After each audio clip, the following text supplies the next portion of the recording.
வணக்கம் ஃப்ரெண்ட்ஸ், நான் உங்கள் சுரேஷ். இன்றைக்கி வீடியோவில் என்ன பார்க்க போகிறோம்னா, ஒரு ஸ்பெஷல் டிஷ் தான் பார்க்க போகிறோம். அதுவும் பெங்களூர் ஸ்பெஷல் டிஷ் வாங்கி பாத் அப்படின்னு சொல்லிட்டு ஒரு டிஷ் இருக்குது. அருமையான டிஷ்.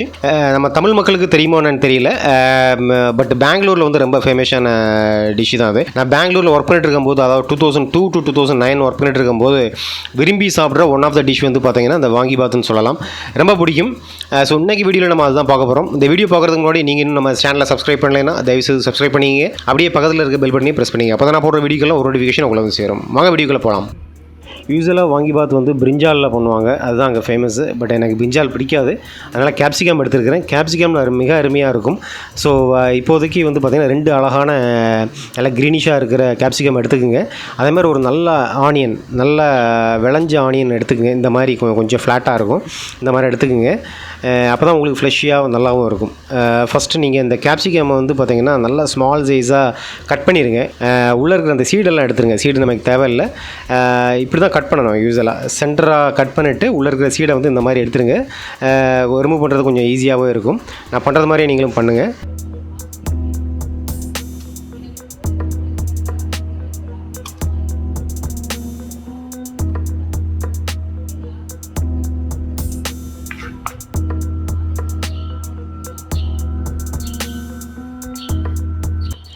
கேப்சிகமை வந்து இந்த மாதிரி நீள் வாக்கில் கட் பண்ணிவிட்டு ரொம்ப ஸ்மால் பீசஸாக சாப் பண்ணிடுங்க. நான் எப்படி பண்ணுறேனோ அதே மாதிரி பண்ணுங்கள். அப்போ தான் வந்து ஃப்ரை பண்ணுறதுக்கு நல்லாயிருக்கும். ஏன்னா யூஸ்வலாகவே இது வந்து கொஞ்சம் ஃப்ளஷியாக இருக்கிறதுனால, அதேமாதிரி வாட்டர் கண்டென்ட் ஜாஸ்தியாக இருக்கிறதுனால உங்களுக்கு குக் ஆகிறதுக்கு ரொம்ப நேரம் ஆகும். ஸோ அதனால் என்ன பண்ணணும்னா, இந்த மாதிரி ஸ்மால் பீசஸாக நீங்கள் வந்து சாப் பண்ணிடணும். ஸோ அப்போ குக் ஆகிறதுக்கு கொஞ்சம் ஈஸியாக இருக்கும், ரொம்ப நேரம் டைம் எடுத்துக்காது.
நெக்ஸ்ட்டு பெரிய சைஸ் ஆனியன் ஒன்று எடுத்துருக்கோம் இல்லையா, அதை சாப் பண்ணணும். அது வந்து பார்த்திங்கன்னா ஸ்மால் பீசஸாக நம்ம வந்து கட் பண்ணணும்னு அவசியம் இல்லை, ஏன்னா அது வந்து சீக்கிரம் குக் ஆயிரும். அதனால் கொஞ்சம் ஆவரேஜாக இருக்கிற மாதிரி நீங்கள் வந்து கட் பண்ணிக்கலாம். கட் பண்ணுறதுக்கு முன்னாடி ஃபஸ்ட் அந்த ரூட் அதை வந்து கிளியர் பண்ணிடுங்க. டாப் பாட்டம் 2 பிளேஸ்லையும் வந்து நம்ம கட் பண்ணி நீங்கள் வந்து ரிமூவ் பண்ணிடணும். அதுக்கப்புறம் நான் இப்போ கட் பண்ணது மாதிரியே நீங்களும் கட் பண்ணி வச்சுக்கோங்க. ரொம்ப ஸ்மால் பீசஸாக சாப் பண்ணணும்னு அவசியம் இல்லை.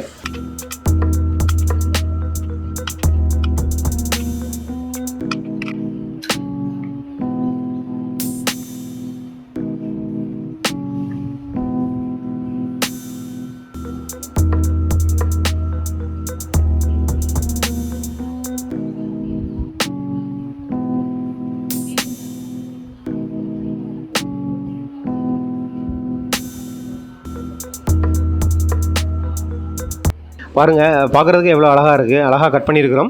இதில் வந்து இந்த ஆனியன் வந்து பார்த்திங்கன்னா குவான்டிட்டி கம்மியாகவே நீங்கள் கட் பண்ணி வச்சுக்கிங்க. ஏன்னா மெஜாரிட்டி ஆஃப் த போர்ஷன் வந்து பார்த்திங்கன்னா கேப்சிகமாக தான் இருக்கணும். ஆனியன் வந்து டேஸ்ட்டுக்காக நான் வந்து கட் பண்ணி வச்சுருக்கிறேன். குவான்டிட்டி கம்மியாக இருந்தால் போதும், ஈக்குவலாக இருக்கணும்னு அவசியம் இல்லை. இப்போ நம்ம குக் பண்ண ஆரம்பிச்சிடலாம். குக்கிங் பேன் ஒன்று எடுத்துக்கோங்க. கொஞ்சம் அது காயட்டும்.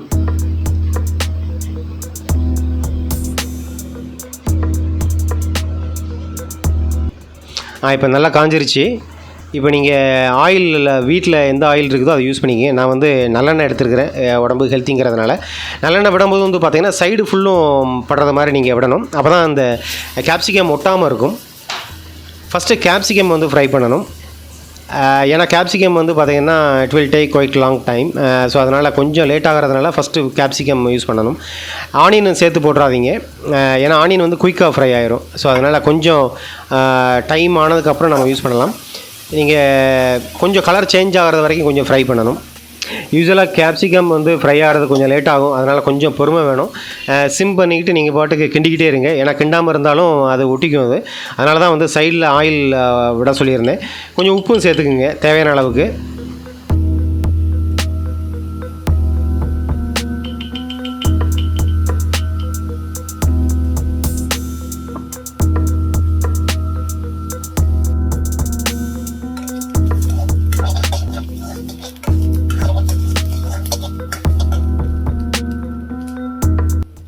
இப்போ பார்த்தீங்கன்னா ஆவரேஜாக கேப்சிகம் வந்து ஃப்ரை ஆகிருக்குது. இந்த டைமில் நீங்கள் ஆனியன் யூஸ் பண்ணலாம். ஆனியன் கூட போட்டுருங்க. நீங்கள் கலர் சேஞ்ச் ஆகிற வரைக்கும் நீங்கள் ஃப்ரை பண்ணணும்.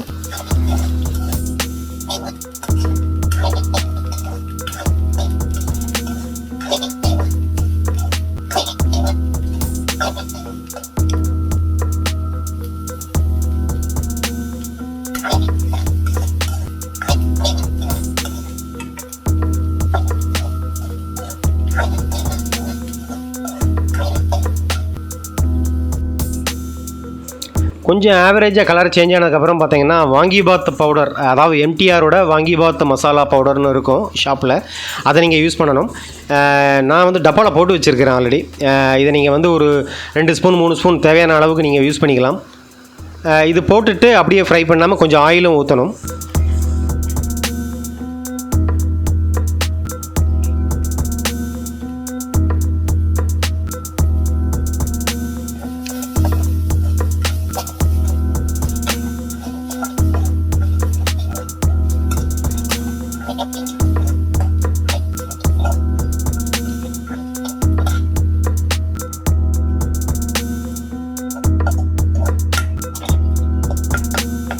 இப்போ பாருங்கள், அந்த வாங்கி பாத் பவுடர் போட்டதுக்கப்புறம் ஆயில் ஊற்றுனதுக்கப்புறம் ஃப்ரை ஆனதுக்கப்புறம் எப்படி இருக்குது பாருங்கள். அருமையாக இருக்கும். அந்த டெக்ஸ்சரே வந்து ஃபென்டாஸ்டிக்காக இருக்கும். ரைஸு, அப்புறம் வந்து பார்த்திங்கன்னா சப்பாத்தி, தோசை எதுக்கு வேணாலும் யூஸ் பண்ணிக்கலாம். இன்னும் கொஞ்சம் நேரம் வந்து சிம்மில் வச்சு நீங்கள் வந்து ஃப்ரை பண்ணணும். யூஸ்வலாக இந்த டிஷ்ஷு பண்ணுறதுக்கு கொஞ்சம் டைம் எடுக்கும். நான் வந்து அதெல்லாம் கட் பண்ணிவிட்டேன்.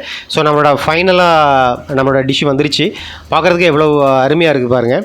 ஃபஸ்ட்டே சொன்னது மாதிரி இந்த டிஷ்ஷு வந்து பார்த்திங்கன்னா ஒயிட் ரைஸு, சப்பாத்தி, தோசை எல்லா விதமான ஃபுட்டுக்கும் நம்ம வந்து யூஸ் பண்ணிக்கலாம். அருமையாக இருக்கும். யாருக்கெல்லாம் இந்த டிஷ்ஷு பிடிக்குங்கிறது கமெண்ட் பண்ணுங்கள்.